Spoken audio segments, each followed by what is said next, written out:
नगस देखते हैं आज के करंट अफेयर्स में आज के सेशन में क्या क्या प्रमुख है और सबसे ज्यादा इंपॉर्टेंट क्या है इसमें स्टैटिक जीके जो कि आपके एग्जाम के लिए बहुत ही इंपॉर्टेंट है, इसलिए बने रहिए एंड तक मेरी वीडियो में ताकि एक भी नंबर आपके छूटे ना। चलिए स्टार्ट करते हैं आज का सेशन।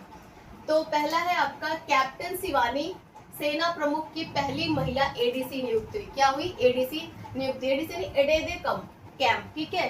क्या होता है ये एडे कैंप मतलब एडीसी? एक व्यक्तिगत सहायक यानी पर्सनल स्टाफ ऑफिसर का पद होता है, ठीक है, जो कि कैप्टन शिवानी ने पहली महिला के रूप में इस पद को धारण किया है, ठीक है। जो वरिष्ठ सैन्य अधिकारियों के साथ क्या होता है, प्रशासनिक और औपचारिक कार्यों के लिए तैनात रहता है। अब तो ये तो हो गया कि कैप्टन शिवानी सेना प्रमुख की पहली महिला एडीसी बनी, करंट अफेयर्स आज का। अब इसके साथ स्टैटिक फैक्ट और स्टैटिक जीके क्या है वो देखते हैं। भारतीय थल सेना दिवस कब सेलिब्रेट किया जाता है? यानी 15 जनवरी 1949 में जनरल के.एम. करियप्पा के प्रथम भारतीय कमांडर इन चीफ बनने के उपलक्ष्य में 15 जनवरी को भारतीय थल सेना दिवस सेलिब्रेट किया जाता है, ठीक है। इसके अलावा आपका क्या संवैधानिक प्रावधान क्या है? ठीक है, भारत के राष्ट्रपति क्या होते हैं? तीनों सशस्त्र सेनाओं यानी थल जल नभ के सर्वोच्च कमांडर होते हैं। कौन? राष्ट्रपति होते हैं, ठीक है, सुप्रीम कमांडर होते हैं, जो कि अनुच्छेद 53 भाग 2 में है। तो ये तो था आज का फर्स्ट करंट अफेयर्स। ऐसे ही बने रहिए एंड तक मेरी वीडियो में, और भी करंट अफेयर्स हैं। देखते हैं दूसरा करंट अफेयर्स क्या है। स्ट्राइकर लीडर भावना कंठ फाइटर कॉम्बैट लीडर बनने वाली पहली महिला क्या है? पायलट है ये, ठीक है। पहली महिला है भावना कंठ। कौन सी? स्क्वाड्रन लीडर, ठीक है।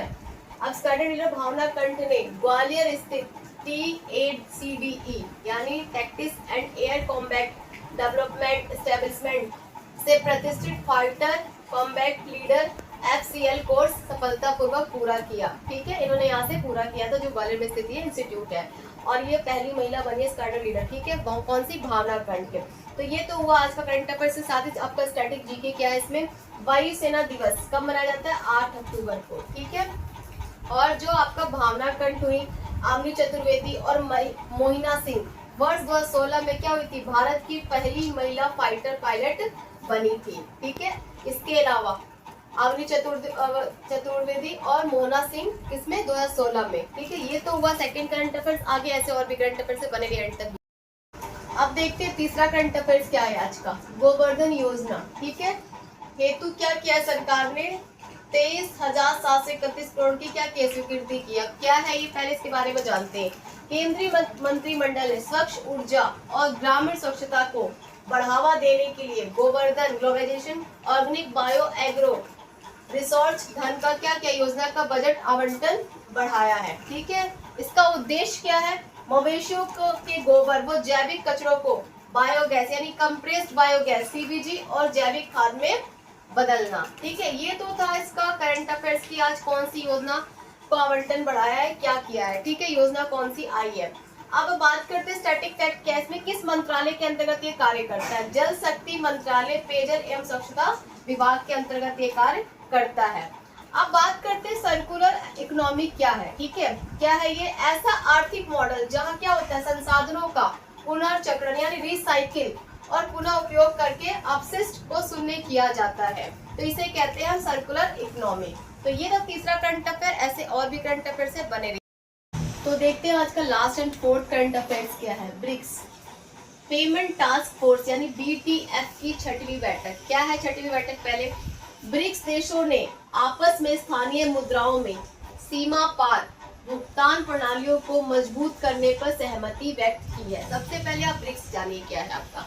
ब्राजील, रशिया, इंडिया, चाइना और साउथ अफ्रीका, ये सारी कंट्रीज है, इनका एक संगठन होता है ब्रिक्स, ठीक है। अब भुगतान प्रणाली, मान लीजिए BTF क्या है? ये क्या है? इसका उद्देश्य पहले समझते हैं। डॉलर USD पर अत्यधिक निर्भरता को कम करना और सुरक्षित क्रॉस बॉर्डर ट्रांजैक्शन को विकसित करना। ट्रांजैक्शन से पता चल रहा होगा कि आपको इजी लैंग्वेज समझाती है कि मान लीजिए भारत की कोई कंपनी है, ब्राजील की कंपनी से कोई सामान खरीदती है, ठीक है। अब उस सामान खरीदने के लिए पैसों का लेन देन तो होगा ही, तो उस आपकी करेंसी अलग है, मान लो भारत की करेंसी अलग है, ब्राजील करेंसी अलग है। जो करेंसी को चेंज करे, तो इन दोनों की जो भुगतान प्रणाली एक दूसरे की जो करेंसी को इजी और सुविधाजनक बनाने में जो कार्य करता है वो कार्य करता है BTF। कोई ना कोई बैंक या कोई ना कोई बीच की संघ होगी जो कार्य करेगी, वो क्या करेगी? इसका कार्य करती है BTF, ठीक है। तो वही लिखा है क्रॉस बॉर्डर ट्रांजैक्शन विकसित करना, ठीक है। आप चलिए बात करते हैं, ये तो करंट अफेयर्स था। इसके साथ साथ आपका स्टैटिक जीके क्या है। ब्रिक्स की स्थापना कब हुई? 2006 में दक्षिण अफ्रीका के 2010 में, ठीक है, इंक्लूड हुआ दक्षिण अफ्रीका 2010 में, और ब्रिक्स की स्थापना हुई थी 2006 में। मुख्यालय यानी एनडीबी क्या है इसका पूरा? न्यू डेवलपमेंट बैंक का मुख्यालय है, जो कि संघाई में है, जो कि चीन में है।